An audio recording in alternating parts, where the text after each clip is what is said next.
নমস্কার বন্ধুরা, আমি সুপর্ণা। আজকে তোমাদের জন্য একটা নতুন রেসিপি নিয়ে এসেছি, সুজির উপমা। তার জন্য কি কি লাগবে দেখে নাও। প্রথমে সুজি লাগবে, গাজর কুচি কিউব করে কেটে নিয়েছি, পেঁয়াজ কুচি কেটে নিয়েছি, লঙ্কা কুচো করে কেটে নিয়েছি, একটু আদা স্লাইস করে কেটে নিয়েছি। আর এদিকে আছে কাজু বাদাম, গোটা ছোলা, ছোলার ডাল, কারি পাতা, সর্ষে, শুকনো লঙ্কা আর চিনেবাদাম। এগুলো যাবে ফোড়নে। আর এইটা লাগবে। এবার আমি রান্নাটা স্টার্ট করব। প্রথমে গ্যাসটা অন করে নিয়ে কড়াইতে এবার তেলটা একটু গরম হলে সুজিটা দিয়ে দিচ্ছি আমি। একটু ভেজে নিতে হবে, কিন্তু এটা লালচে ভাব করা যাবে না, এটা সাদাই রাখতে হবে। তার জন্য খুব সাবধানে ভাজতে হবে যাতে সাদা ভাবটা কেটে না যায়, লালই থাকবে। কড়াইতে ফোড়ন দিলাম, সর্ষে আর শুকনো লঙ্কা ফোড়ন দিয়ে দিলাম,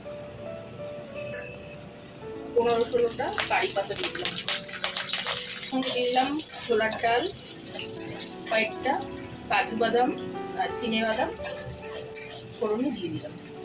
এগুলো হালকা একটু ভাজা ভাজা করে নেবো, বেশি ভাজবো না, হালকা ভাজবো।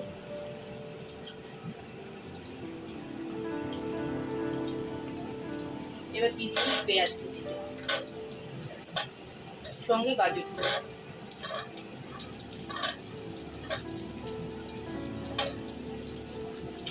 লঙ্কাটাও দিয়ে দেবো।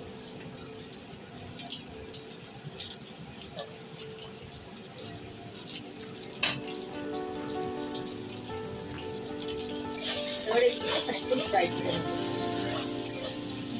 এর মধ্যে দিয়ে একটু ভাজা ভাজা করবো যতক্ষণ না গাজরটা মোটামুটি একটু নরম হয়ে আসছে। লবণ দিয়ে দেবো,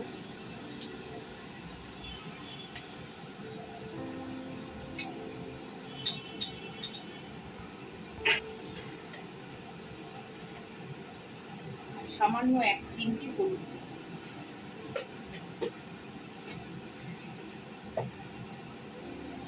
এবার নাড়াচাড়া করবো ভালো করে। ভাজা ভাজা মোটামুটি হয়েই গেছে।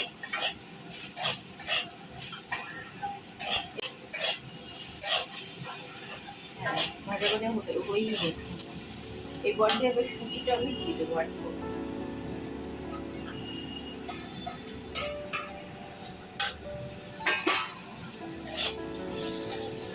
সুজিটা দিয়েও লো ফ্লেমে খানিকক্ষণ এটাকে ভাজা ভাজা করবো। সুজিটা ভাজাই আছে, তাও এই মশলাটার সাথে সবজিটার সাথে একটু ভাজা ভাজা করতে হবে। এবার আমি গরম জল করে রেখেছি, যা সুজি নেবো তার ডবল গরম জল দেবো। গরম জলটা এর মধ্যে দিয়ে দেবো। ও হ্যাঁ, একটু চিনি দিতে হবে টেস্টের ব্যালেন্সের জন্য।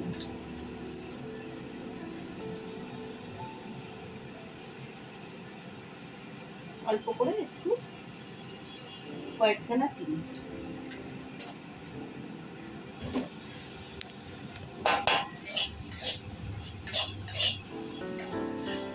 হয়ে গেছে। এবার এর মধ্যে জলটা দিয়ে দেবো।